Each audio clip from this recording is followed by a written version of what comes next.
The 2025-2026 season has arrived, and we're expecting a big one for the Orlando Magic. This is my season preview of how I expect the season to go, as well as my bold predictions for the players and the team for this upcoming season. This is the Orlando Magic Nation, your source for all things Orlando Magic on YouTube. For Magic fans, by a Magic fan. I'm Edwin Valentin, and I want to thank you very much for clicking on this video and spending a little bit of time talking Magic with me. You got to do the normal YouTube things, like, share, and drop a comment below letting me know what you think is going to happen this upcoming season.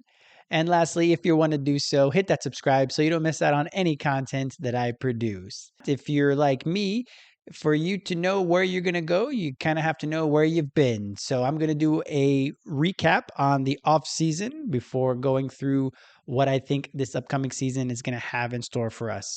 So it all started on April 29th, 2025, when we lost in Game 5 to Boston. Now, the good thing about last season is that it really highlighted two things. One, that the structure of the foundation that we've built as a team is something that could sustain pretty much anything. We ended up with so many injuries last year, and we still were able to make it to 500 and still make the playoffs and still push Boston in that 5-game series. Yes, we only won one game, but each one of those games was very hard fought, and the identity of the team stayed intact. The other thing that came up was just how much Paolo and Franz can take. The load that they're able to take on offensively. In the end, we don't really want them to have to take on that much of a load. And luckily, this offseason was able to change that, hopefully. But it was still a good thing to see that, to kind of see what their max limit is. And I still think they have a little bit more to give. Then May was a quiet time for the Magic. And then in June, we had the rebrand where we used the classic look of the team, but kind of modernized it a little bit. As we see, the A in Magic and in Orlando now has the star again. We went back to the pinstripes, and it's kind of a modern look on the original logo, which was a very good thing. It seems to have had rave reviews, and we're very excited to see their uniforms this year. After the good vibes from the rebrand, then all the focus went into free agency.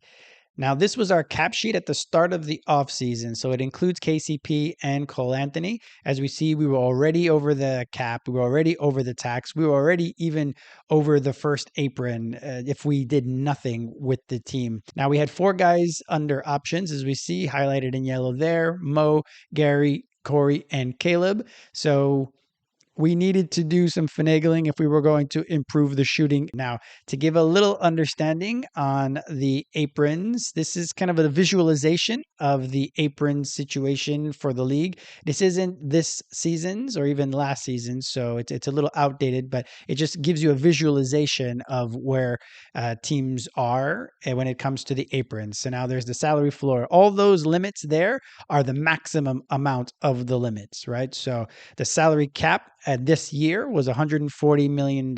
And at that point, there was only one team under the cap. It was Detroit. Then from the salary cap to the luxury tax, that's basically where everybody in the league lived. And as you see, the Magic used to live in those waters back then.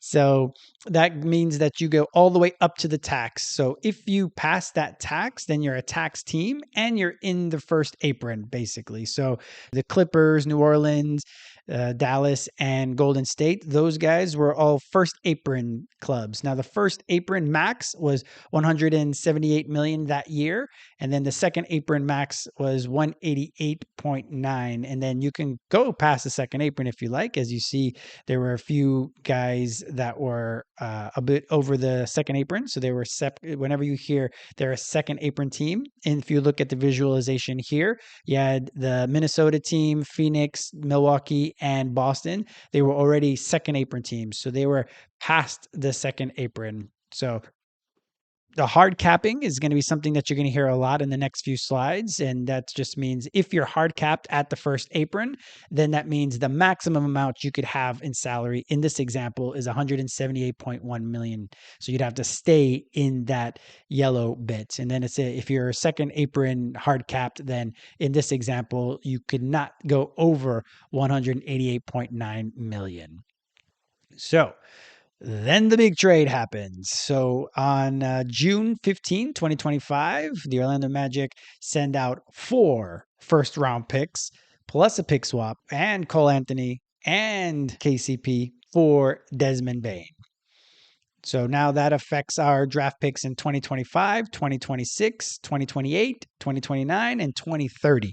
So basically, the only year that we're clear and we have our own pick is in 2027 with no swaps, no nothing. So that just knows that we went all in. It was something that we had, as fans, had been wanting for a really long time. And all of a sudden, poof, we went all in, all in. So that ended up being the biggest surprise of June, I would say, when the Orlando Magic, who are a pretty conservative team, out of nowhere dropped it all on the table and said, all right, we're going to go for it this year. Now, after adding Desmond and subtracting KCP and Cole from our books, this is what our cap sheet looked like. Again, we still had the 4 guys on options at that point, like the instant that the trade happened. So already, again, over the cap, over the tax, over the first apron. And now we would have been hard capped at the second apron, which in the 2025-2026 season is $207 million. So we could not exceed $207 million for our salary cap in 2025-2026 at that time. Then in June 16, so the next day after the trade, we end up terminating the option for Gary and for Corey. So they were under team options at the time, and that's what all 4 of the guys are. You see everybody in yellow, they're under team options. So the Magic decided to terminate the team option on Gary and Corey. So unfortunately, they are no longer with the team. So as we see, that saved us a little bit of money. That got us under the first apron, which is a positive. But of course, now we don't have enough players. Those are the first dominoes to fall after the Desmond trade. And then up next was the draft. As the Magic had given up their 2025 pick to Memphis, this pick was Denver's pick from the Aaron Gordon trade years ago. So we still had the 25th pick. So with the 25th pick, the Orlando Magic chose Jace Richardson. Then the next day, we drafted Noah Penda,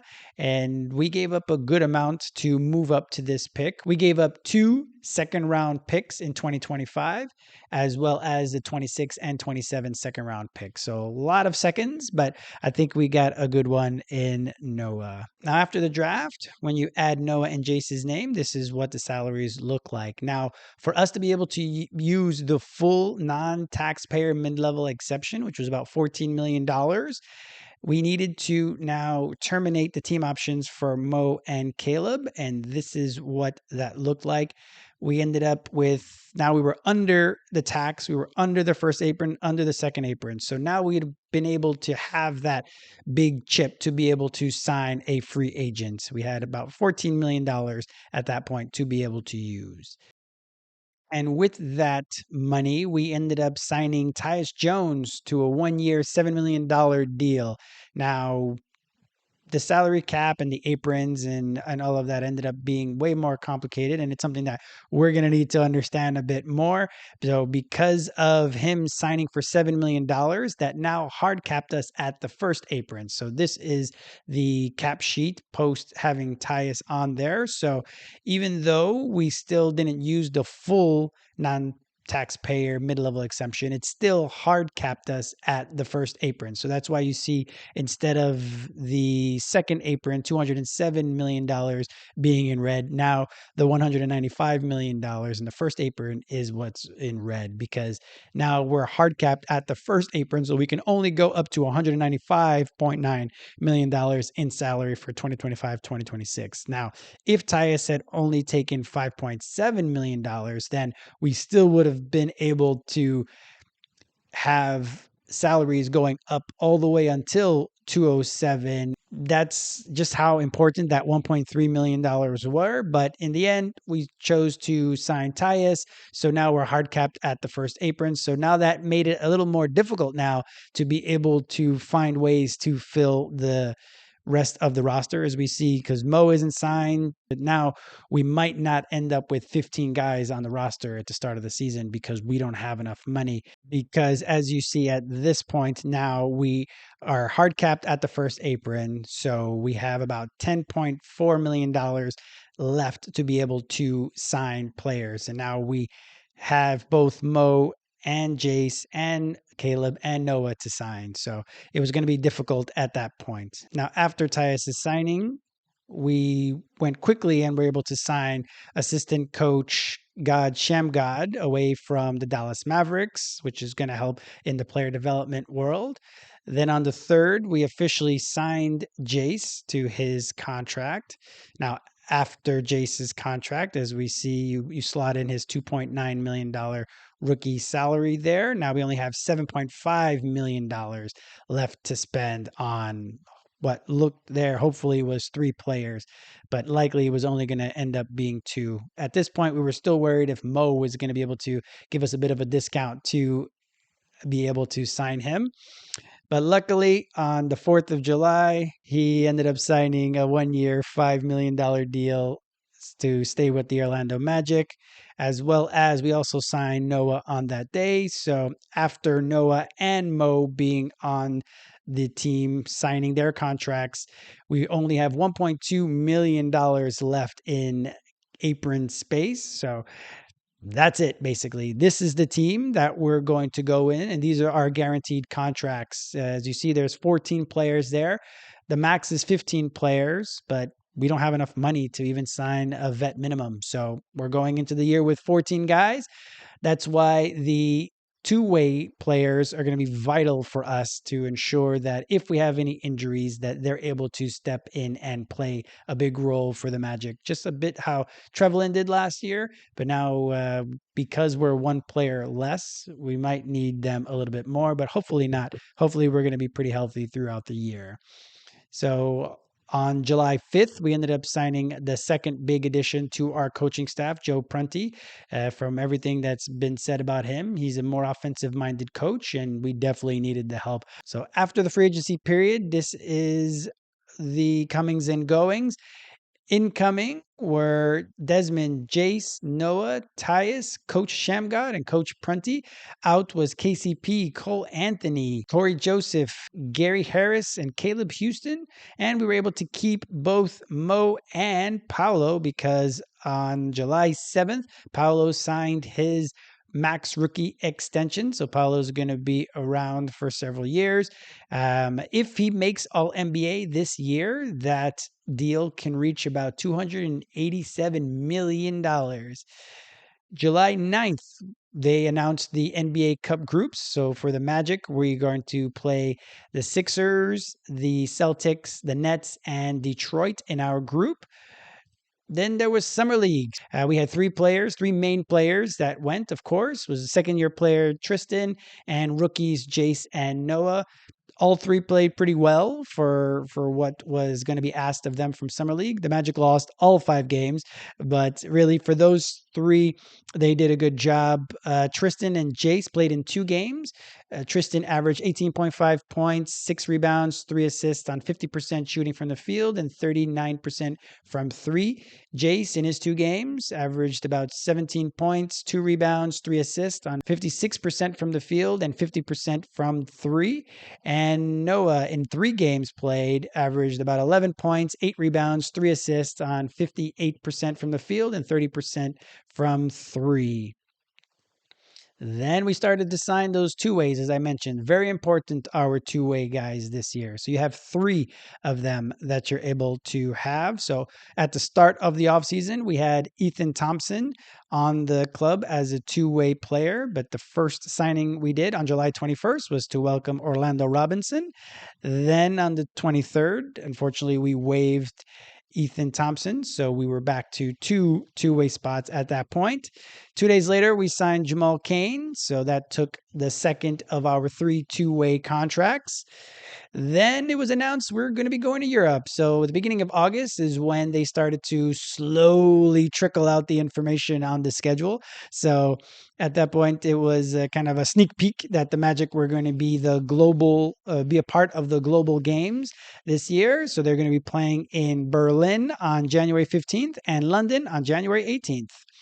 Then the schedule started to really leak out little by little, and the preseason schedule came out on August 12th, where we knew the 4 preseason games: Miami, Philadelphia, Miami again, and New Orleans.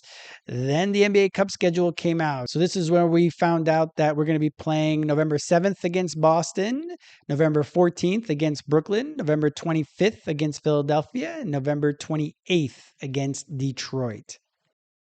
Then the NBA schedule as a whole came out, and that was a whole hullabaloo. I'm going to be breaking down this season. Then at the end of August, started Eurobasket for 3 of our players. It went from August 27th through September 14th is when Eurobasket happened over in Europe. And we had 3 guys playing in it. We had Franz and Tristan, as well as assistant coach Randy Gregory with Team Germany. And Goga ended up playing with Team Georgia. Now, Franz and Tristan, they played in 15 games, including the prep prior to the tournament. In those 15 games, Franz averaged 21 points, 5 rebounds, 3 assists on 49% from the field and 23% from 3. Tristan, over the course of his 15 games with Team Germany, averaged 9 points, 3 rebounds, and an assist on 48% from the field and 47% from 3. And Goga's prep was a little bit different. It seems that Team Georgia played a lot of their games behind the closed doors, so I really didn't have too many stats for his prep. But over the course of his 6 games in Eurobasket, he averaged 16 points, 6 rebounds, 2 assists on 58% from the field and 36% from 3, making 8 3-pointers in the tournament. Now, Team Germany ended up advancing all the way and winning the gold medal for the first time since 1993, and Team Georgia made it further than they'd ever done in the tournament. So it was very successful for our guys. And then a few weeks after that, training camp started and then rolled right into preseason. So as we see, the Magic won all 4 of their preseason games, going undefeated for the first time in forever. And we have 2 wins over the Heat, scoring over 120 points in each, as well as victories over the Sixers and Pelicans. So the point of emphasis this preseason has been making sure you continue to put pressure on the defense, getting easy baskets and converting. That was something that Coach Mosley talked about a lot, in converting our defense to offense. Too often we would maybe get the steal, but then we wouldn't make the basket on the other end, or we would then take the ball up leisurely and not go with purpose. So that's been something that the Magic have really been focusing on. So if you look at the bottom there, in their 4 games, they averaged 126.5 points. I know it's the preseason, but 126.5 points at any point in any 4 games is a lot. So a lot of good things came from that. So playing faster and hitting more threes really helped out the offense there. And if the Magic are able to have a good offense, they're just going to win a lot of regular season games. They shot 47% from the field as a whole and 36% from 3. The big thing is you see the turnovers there at 19 per game. They need to do a better job of keeping the turnovers down, because that was another hindrance to their offense last year. If you look real quickly at the scoring averages of the guys, Franz led the team with 16.3, followed by Wendell, P5, and Tristan was our 4 guys over double figures.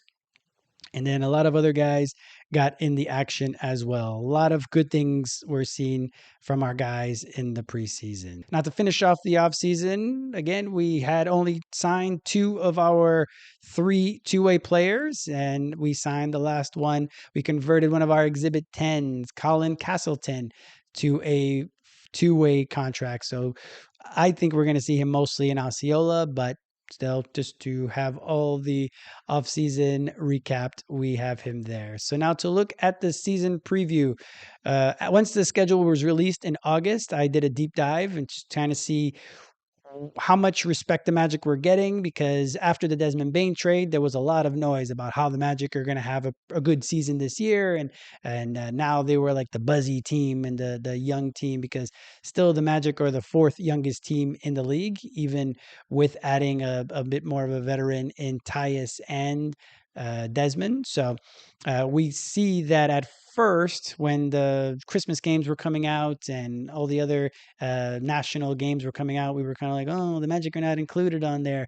But in the end, once they released the full schedule, we see that the Magic have a total of 14 nationally televised games. I'm calling them showcase games because they're not necessarily on national television with Amazon Prime or when they're Peacock specific. So we're calling them showcase games. So we had initially there were 14 showcase games, and since then they've added 4 NBA TV games. So we have 18 total showcase games where the Magic are going to be kind of elevated to the spotlight. Having showcase games is very good for the profile of the Magic and just getting us ready, having that extra attention, having the media be there and a different type of media to start asking questions. Just getting used to being in the spotlight is something that the Magic need to continue to do, since we expect to be competitive for many years to come.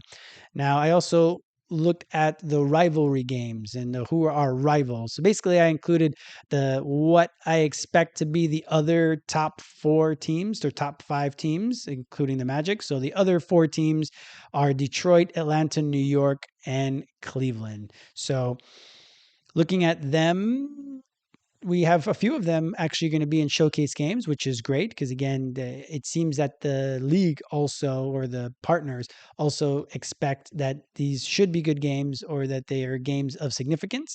So on the end there, I have rest advantage because I did an analysis on when we would have rest advantage and when we wouldn't. So it seems that in a lot of these here, we have more often we have a rest advantage going into that game because they're going into back to back.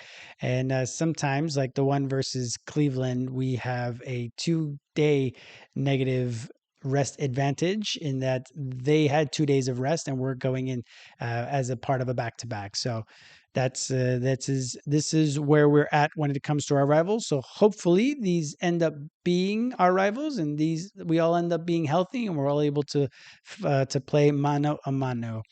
Now, to look at the schedule month by month, the schedule really ended up coming out in a good way for us. Just as we see, there are really no times when we're out for like a 7-game road trip or a 6-game road trip or anything like that. I think the max we have is a 5-game road trip. And even then, it would be like a 5-game homestand, a 5-game road trip. So we do have a lot of little 3 at home, 1 on the road, back for 2 at home, 1 on the road. So the schedule is a little bit all over the place, but travel wise, we're in a good spot. We are the team that travels the most this year, but that's because of our Europe trip. So that is just what it is. But if you take out that really long trip, which we do have a little bit of time when we come back to kind of rest up before the next game after that, which is against Charlotte, that if you take away that, then in the end, we still end up with a pretty good travel schedule for the year. So if we look at October and the start of the season, I think we could really come out the gates hitting on all cylinders.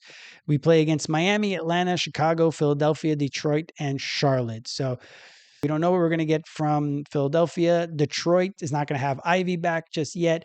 Charlotte is who they are, and Chicago is who they are as well. So Miami also has a big injury. So really, if you look at those games, we could go 6-0. If not, then we can definitely be 5-1 coming out the gates, which again, if you come out the gates and get the ball rolling, that obviously is just going to, again, continue the profile of the Magic and continue the narrative that the Magic are the up and comers, the Magic are going to come through.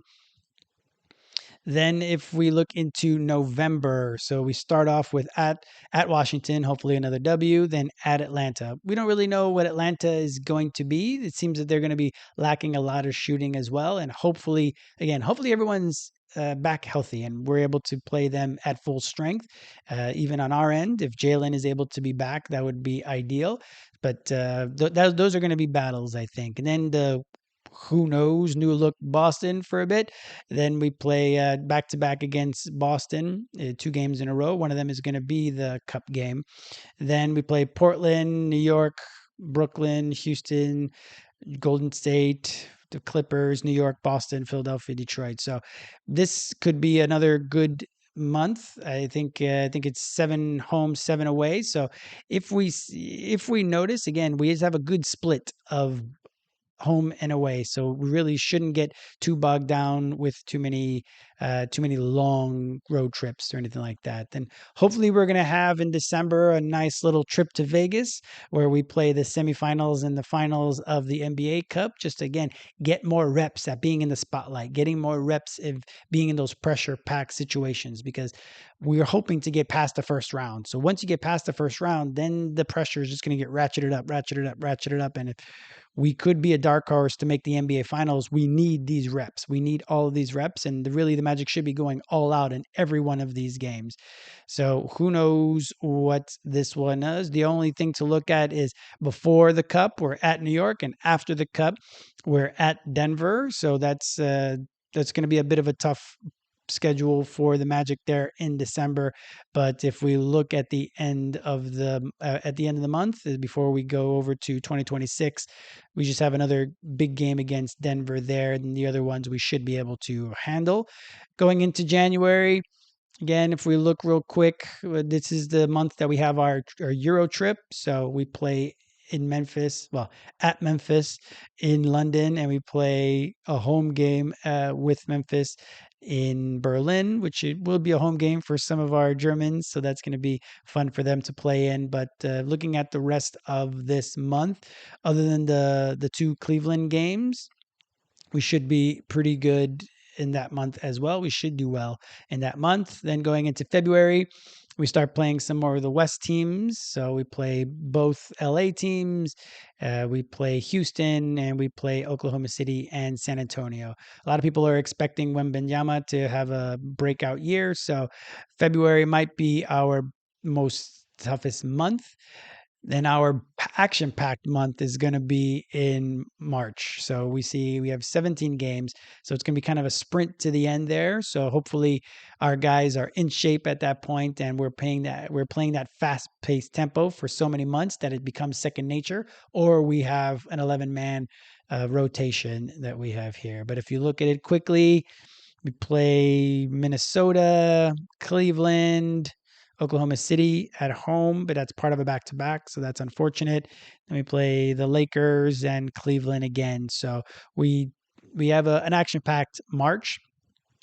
Then if we go into April, we have the last bit of the year. We play Minnesota again, and really, I would say that's going to likely be our most toughest test. Now, Kyrie Irving could be back for Dallas in April, so who knows what they could be, especially on the road there. The Magic have to be a better road team this year if we're going to pile up wins like many people are expecting.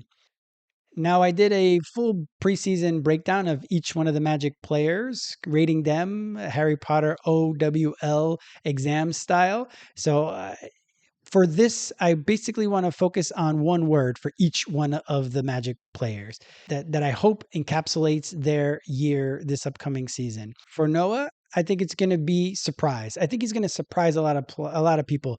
He's our second round pick, so I just think rotationally he's likely going to be the odd man out and not get that much time. But he would surprise a lot of players. I think a lot of people. He's a good driver. He has, as we see here, he cuts where he was supposed to. He knows where to be. He's been professional for a few years, which is the case for many of the Europeans that come into the league, especially coming from the main leagues out there. So I think that to me is the biggest thing for him. What he needs to improve on, of course, is his 3-point shooting, but he just needs to keep surprising people. He needs to, I don't think a lot of people have done, let's say, a lot of deep diving on him when it comes to scouting reports, but it's his defense that's going to likely surprise a lot of people and how tenacious he is. We just need to make sure that he starts to hit some of these 3-pointers to be able to make the team pay on the offensive end as well. But for Noah, I think it's going to be a good year. Now for JI, for me, it's going to be unleash. That's the word I would use for JI. He needs to unleash the inner JI and what we've had. Obviously, defensively is where he makes his bones, and he just needs to unleash that. The offense may never come back. Like, let's just be honest. It's been a couple years now that, if we use this preseason as an indication, the offense isn't where it needs to be, but he can unleash his defense onto the league. Now, the 3-pointer, he missed all of his 3-pointers this preseason, but again, he just needs to unleash the defense. If he does that and he plays with reckless abandon, and at least he plays with a fluidity and an excitement again, instead of playing a bit slow like he did last year. If he just goes back to the old him, then I think he's gonna do well this year. Now for Tyus, I would say activity is going to be the big thing for him. He needs to be active on both ends of the court. It's defensively, it's going to be the biggest issue. Obviously, we know he's likely going to be the one to man the second unit's main ball handling, but defensively, he was getting lost a little too much this year. So hopefully, he has enough activity shooting the threes that he's going to be the the key piece that we signed him to be. And then at worst, it's his leadership. If anything, because really Jace really popped this preseason. So maybe Jace can overtake Tyus if Tyus's shot isn't going down, which it didn't go as much this preseason. Jace really did turn it on and really impressed. So we'll see. I doubt the Magic would toss him into the deep end like that, but really, if Tyus is not able to continue to be active and push the ball as he does there to Franz and continuing to hit the open man, then I could see Jace eating into his time a little bit, because I don't foresee him being with the Magic too long, and we really need to develop Jace as soon as possible. So here's some nice passes because he has it in him. Of course, we know that. Now, Desmond. Desmond is space. He's going to create space. He's going to create gravity just because of who he has been in this league so far. He performed poorly in the preseason by his standards. He only shot 11% from 3. So hopefully he's not pressing too much, and hopefully he's able to kind of get his rhythm with the team sooner rather than later. But he's going to create so much space just by him shooting the volume that he does, as well as with the historical data of how well he shoots. Then I think that's going to be something that's going to help the rest of the team. So even when he's not shooting the 3, as we see here, he's still able to create space for himself. He needs to do a little bit better of a job when he's driving, just because of his lack of wingspan, to create a little bit more space and be a bit more shifty. As we see, he misses a few of these layups, unfortunately. But again, he's going to be creating space. So space is my word for Desmond throughout this season. Now, AB to me is going to be the X factor for the Magic this year. I know there's a lot of people that are X factors, Wendell and AB, but I feel AB, and AB already talked about it in the media day. He's been working on his aggression. As a lot of guys mentioned the mental part of the game, and we could see by the end of last year, some of the guys were mentally drained just because they'd performed more poorly than they expected. So for AB, his shot looks pretty good, as we see here. Shot about 40% from 3 in the preseason, but it's aggression. He shot about 7 shots per game. We're going to need that to be about 9, almost 10 per game, because the Magic are going to play more up tempo. So everyone's going to be able to get more shots. And AB, look at this one. This is a nice ball movement. All 5 guys touching the ball. You gotta love that. This is awesome. That aggression, and he's already mentioned it. So it's not just, again, driving. He can drive, of course. He's good at getting to the rim. He needs to do a better job of finishing at the rim, but even just being aggressive by taking the shot, that also has to be aggressive. And the same with his passing, right? Like, it's being aggressive doesn't mean you're just trying to dunk the ball every single time. Aggression means you're doing stuff with purpose. It means you're going at people. So here, like, that's a good one. He misses it. He misses a good amount. This one he rushes a bit, but he did a really good job of being aggressive, and we need that amped up a little bit more, because AB may not end up being a true point guard in this league. He might end up being what I'm going to dub the 3/D is what I'm going to say. He's a slasher. Like, here, he knows when to cut, because he has been a point guard at different points, but I think he can be a slasher in this league. So he may not be the primary ball handler for a really good team. That's what Tyus is going to be likely for the second unit here. He can make good passes, so that's a cute little one, but he makes a really good one to Goga coming up. There's one, but then he gets trapped at one point against Philadelphia and makes a really good pass. So AB has good vision. It's just he just needs to be more aggressive and being faster with his decision making. And this is the one that I was talking about. Nice launch to Goga. Great pass there. So that's what I would say for AB is aggression. Now, Paolo, to me, it's relentless, or relentlessness he needs to have. Like, he needs to be driving the ball. All these mid-range jumpers that he shot over the course of the preseason, he basically missed them all. And I get it. I understand. He wants to be, like, at least it seems he wants to be a bit more like KD, but I think he should be trying to be more like Giannis and just going to the basket at any point. See, when he goes to the basket, great things happen for the Magic. So here, it's crafty and it's nice, but it doesn't do much for the Magic. Everybody ends up staying at home, and nothing really happens. But when he drives, we can see here, like, there, all these people, either he goes one-on-one and he's able to dominate like he does there. Here's another instance, but look how many people collapse. 2 or 3 people come towards him, and Wendell is able to get that rebound. Same thing. 3 guys come around him. Now, he's strong enough, and he's able to get it up there. But if not, he can easily spray it out, and he should be able to have more confidence in his teammates this year with shooting, because the team is just going to shoot better. That's just the reality of the situation. Just mathematically, they're not going to be able to shoot as bad as they did last year. But anytime he drives and he's relentless, he just does great things for the team and himself. So I think that to me is where I'm going to kind of harp on him throughout the year, to continue to be relentless, because of course he can shoot. His shot is getting better. His mid-range this preseason, it didn't go well, but his catch and shoot was surprisingly good, at least by the end of the preseason.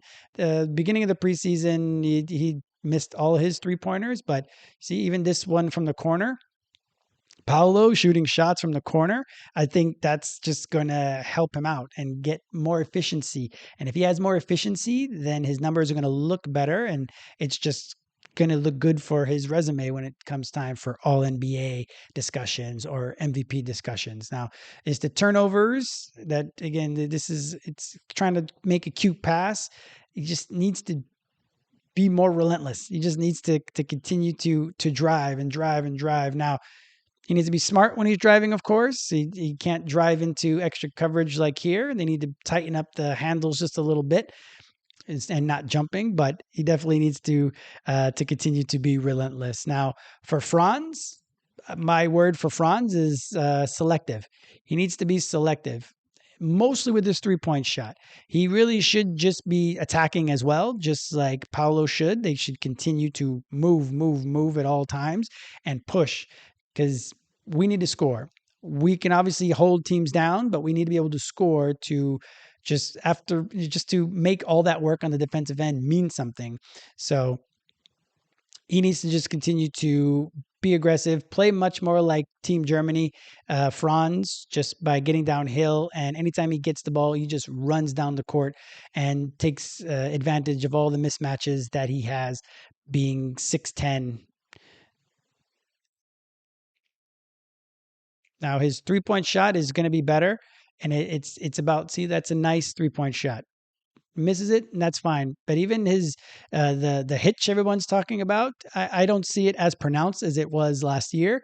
It might still be there, and I classify it as a golf swing for a professional golfer. It takes time to change your swing and to get that muscle memory, and I think he's doing a pretty good job. But see, a lot of these threes are catch and shoots. He might be able to still do one or two of these where he just takes it off the dribble. But if he's selective, I think his 3-point percentage is going to go up. But I think it's going to go up anyway, just because he's put in so much work. He's not going to shoot in the 20s again this year. So he's going to shoot closer to 40 than he'll shoot closer to 30 this year. So everybody bank that bit. More corner threes. He has a pretty good volume of those, or at least he should have a better volume this year. But his passing is, it's really good as always. And that's, again, why you attack the paint. You get open shots for your guys. And I think he does a better job sometimes than Paolo in looking up to get those guys shots out in the corners when he drives to the basket. So hopefully he continues to do that. But the little silly turnovers from him and Paolo, I think, are the ones that hopefully they're able to iron out over the course of the season and not end up having too many turnovers, because that's what just stops all momentum on an offense. Now, Goga played very well this preseason, really coming off of the Eurobasket that he had. It's awesome. So now for him, I would say the word is calm. He needs to be able to calm himself. We saw he was very emotional in Eurobasket, and he's an emotional person, which many of us are. I'm very emotional as well. But when it comes to being able to perform at his best, him being calm and being able to stay centered when things aren't going great, I think is going to be the thing for him to continue to work on. And he's working on his jump hooks. He's starting to face the basket and take a couple jumpers as well as threes, which is a welcome sight for the Magic, because again, we just need people to respect those shots. That's the shot that I wanted him to take the most, kind of the Hartenstein shot, but him taking these actual jump shots from mid-range, I think are going to open things up. He needs to be respected by the opposing centers, so he needs to take those shots, and he can make them, as we saw in Eurobasket. Boom! There's one of the threes. Here's another one. Oh, he missed that one. Anywho, so calm. If he can stay calm, then I think he'll be able to stay within himself. And even when Mo comes back, I think he'll be able to continue to carve out a role on this team because of defense like this.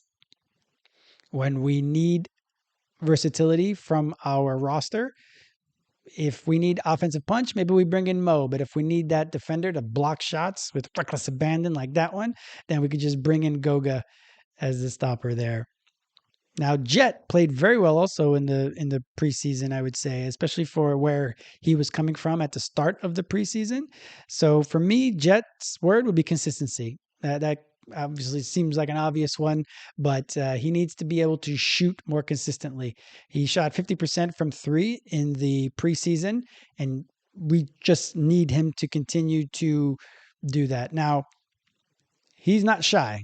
He's going to get the shots up. Whenever he gets that ball, the ball's coming out, which is a good thing. And I think we actually ended up pivoting from this idea of what Jet could be. And this is where we ended up with Desmond, because Desmond does a lot of the same things, other than Desmond does put it on the floor a bit more than Jet. But Jet has the ability to do that, as we'll see in the film coming up, and get his get his teammates involved. So I think if Jet were to be in a different situation with a team that isn't trying to win and had more of an opportunity, I think Jet could really be someone that you can build on.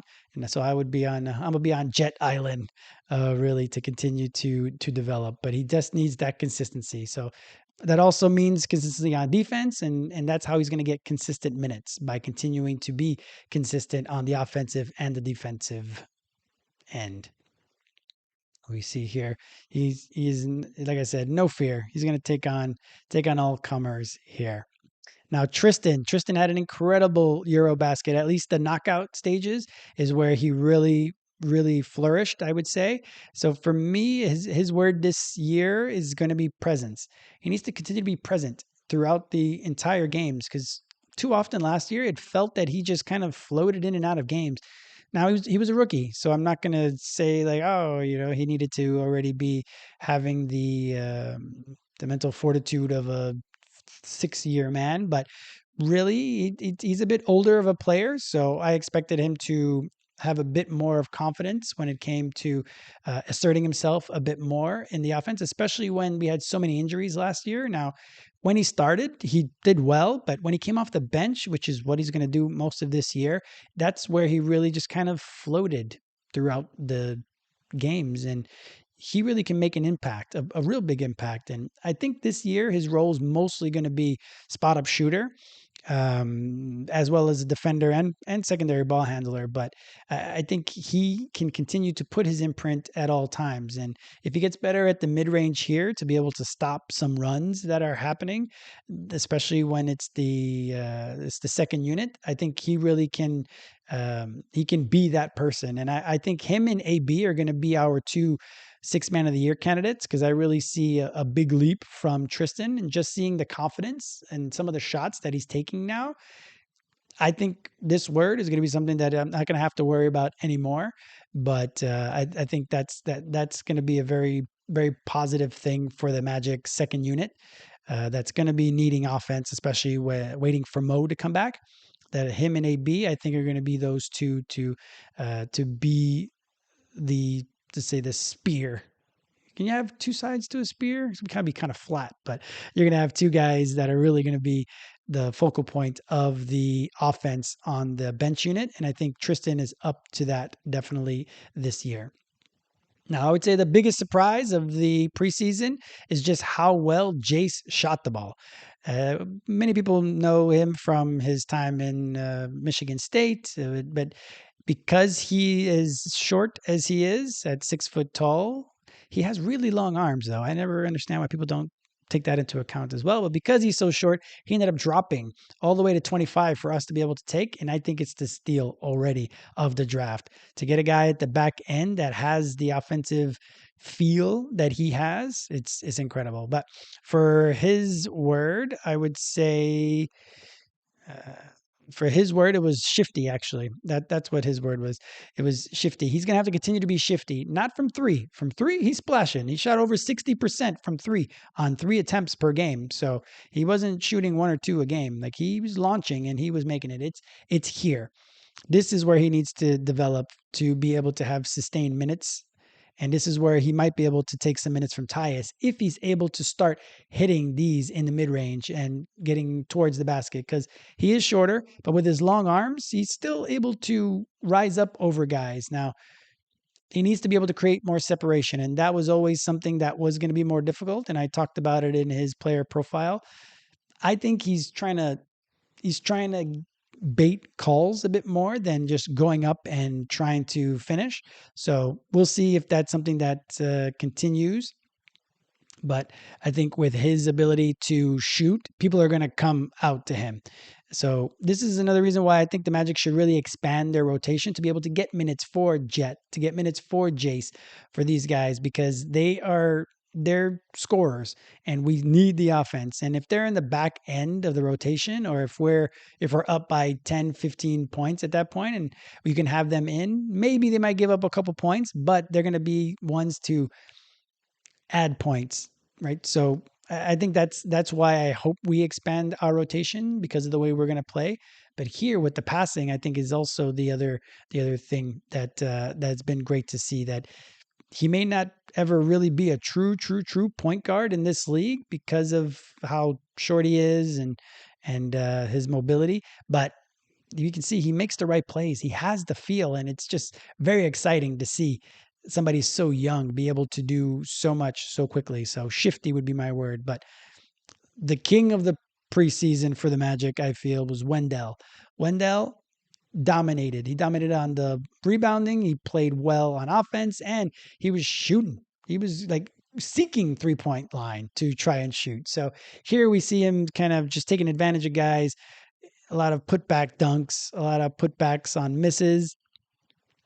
He looks energetic. He looks spry. He looks healthy, which is great because I don't know if I've ever seen him look as healthy as he did in this preseason. Like he is just dominant. So I think that is that. Now the word is focus. For me, he just needs to continue to focus. It's a little bit like Goga in calm, but he needs to focus on himself, what he can control, staying focused on the task at hand. So like if he misses 4 or 5 shots, to continue to shoot, to continue to do all the little things, and that's something that he's going to be. The center position was always one that after the Desmond Bane trade was what people were talking about as, oh, can the Magic actually contend with the center rotation that they have? And if the preseason is any indication, yeah, the Magic can. With Goga, with who we know Mo is, with Wendell. Look at this razzle dazzle shooting mid range shots off the dribble. Uh, there's nothing that Wendell didn't do in this preseason that's going to lead you to think that the Magic can't contend with someone like him, especially if he's shooting threes again and he's able to space the floor. Then that's going to help out again with spacing, which is what Franz and Paolo need the most to be able to do their thing. Look at this one. He goes all the way backwards to hit that one from the right corner. And then he had some on the defense for you too. There's got one. Oh, you didn't hear me the first time. There's the second one. And then there's one for you right there. So for me, Wendell, if he focuses, then this year is going to be a great year for him. And if he goes back up to 12, 13, 14 points a game, then I feel that he's definitely going to be the person to be the one to man the center position, because I contended that Goga should be the one to start. But if Wendell plays like this, then Wendell can start, and I hope he continues to play at such a high pace. Now, for the two guys that didn't play this preseason, Jalen and Mo, I'd say for me, Jalen's word would be to harness. He needs to harness all that energy that he has. And if you hear him, he almost sounds a bit like a Buddhist monk now. He sounds so calm and so cool. So we'll see how he plays, if he continues to play with that ferocity that he has this in his entire career. But he just needs to be able to harness that a bit and slow down if he's going to be the primary ball handler on offense for the starting unit. That he definitely needs to be someone that gets the ball to the next guy, makes the easy read, which is what Desmond does very well.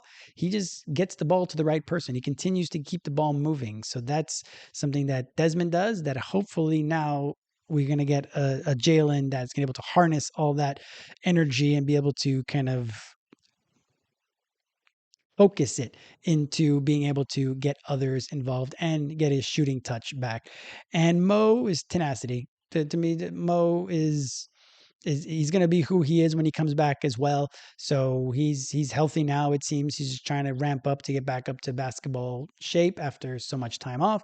So I think he's going to be able to keep his tenacity, to keep his persona, to keep him being a pest, to keep all the things that makes Mo Mo. And we're going to be able to get our heart and soul back with Jalen and Mo very shortly. So those are the words for each one of the guaranteed contracts that we have for this upcoming season. Now, overall, I think we are going to have an incredible season. We're going to win the Southeast Division. That, to me, that seems like a foregone conclusion. We've won it the last 2 years, and last year we won it with a 500 record. So looking at the other teams, Atlanta has gotten better, to give credit to them, and Charlotte hopefully can't get any worse. The same said for the Wizards. We'll see what Miami ends up being. I'll do a breakdown kind of each one of the teams over the course of the season, but I think the Magic are going to be fine to win the Southeast Division, and they're the odds-on favorite to do so. I don't see why they wouldn't. Now, the NBA Cup, that's going to be an interesting thing, I think, as well. The Magic, if you look at the teams they're playing, we don't know what we're going to get out of Boston. Detroit's not going to have Ivy back in time, and they lost Schroeder. They lost their big three-point shooter of Malik Beasley. They did bring in Duncan Robinson, so we shall see, but I don't see them being as good as they were last year. Then the 76ers, who knows with them? Embiid apparently is healthy enough to play, which is great. So we'll see what ends up coming from that team. But I think the Magic played against Embiid last year and they were able to win. So we'll see if they're able to do so again this year. And then the Nets are the Nets. The Magic, that should be an easy win for the Magic. And if it's not, then that's going to be definitely a wake-up call early on in the season. So we should roll through our little group, and then after that, getting into the in the quarterfinals, then I think we will hopefully have home field advantage, and the Magic fans are going to come out in droves and really be loud. So I think that's just going to help the Magic get to Vegas, and then I don't know who they would play, of course. So there's no way really to scout that, but I think just getting to Vegas will be enough of a spotlight again to kind of give them a taste of that spotlight that we're going to have over the course of the second half. Because once that's over, then we're going to be spotlit over being in Europe. So we're going to have that bit of spotlight. Then in the All-Star break, I hope that we have at least 2 All-Stars, but maybe we'll have 3 All-Stars. So we'll have Desmond, Franz, and Paolo being All-Stars for the Magic this year. So they may not get as much of a break as we would hope for them, especially Franz, who played in Eurobasket. But that's just what it is when you're part of the good teams. You just got to deal with that kind of stuff. So hopefully that's going to be the case. Then once we have that whole second half, once the football season ends, then the Magic are going to be showcased a lot throughout the course of the Prime and Peacocks and NBCs and ESPNs and all those other things. And they might end up getting bumped up once the season starts to progress. We might end up with 1 or 2 more showcase games over the course of the season. Then for me, I think people are being too flippant with just saying, "Oh, it's going to be Cleveland and New York and then the rest." It's like, haven't people seen what's happened the last few years? Like, who would have thought Cleveland would have had 60 plus wins last year? Who would have thought the Magic 2 seasons ago would have gone up to be the 5th seed? Who would have thought Boston would have, or not Boston, who would have thought Detroit would have been what they did last year, right? So there's always going to be a surprise. I think the Magic will be the surprise team in the East and won't be the 3 seed. They won't be the 2 seed. I think they're going to be the number 1 seed in the Eastern Conference this year. I'll say they're going to win 60 games. Let's do it. Let's go all in. And they've never done it before in the history of the team. So let's strive for something special, something new. So they could win 60 games this year. Definitely, if the shooting comes around, which is what I think it's going to be. And as I said before, the math just won't allow it for them to shoot as poorly as they did last year. It's very rare. So they'll come back to the mean. Actually, I think they're going to shoot better because I do see Jace going to be able to get onto the court. I see Jet being more consistent. I see AB shooting at a higher percentage. The same with Tristan. So I see all of our guys developing just that little bit more. So instead of 32%, 33%, that a lot of them were shooting from the corners. Maybe they'll start to shoot 38, 39, 40% from the corners on threes. So we'll see on that. But I really see the Magic shooting 37%, I would say 37% from 3 over the course of the year. And if they do that, they're going to win 60 games. We're going to score well over 110 points, closer to 120 points per game. And I would say we'll still be a top 5 defense. I don't think we'll be able to put as much emphasis on the defensive end because we're going to be playing so much faster. I don't think we're going to be able to just control as many variables as we have been able to because we played so slowly before. So they're going to have 7 guys in double figures, AB and Tristan averaging over 10 points a game. That's why I think we're going to have AB and Tristan be our 6th man of the year candidates, and they're going to be the ones driving our second unit. Mo's going to come back and not have to score almost 13 points a game as he did in the past. So he'll settle in to a nice 9 plus 9.3, 9.4 over the course of the year, especially because they're likely going to be bringing him in a little bit more gradually. We'll also end up having 2 All-NBA candidates. So I expect that the Jason Tatum spot is going to end up going to Paolo, And I think that Franz might be able to squeak into the third team All NBA. So we're going to have a big year from both of those guys. And when it comes to head coach of the year, because the Magic are going to have so many wins, it just Jamal Mosley's name is going to be put out there, especially going from 41 wins to 60 wins. It's going to be such a big enough jump that he's going to be the one that's going to get all the credit for it. So Mosley, head coach of the year.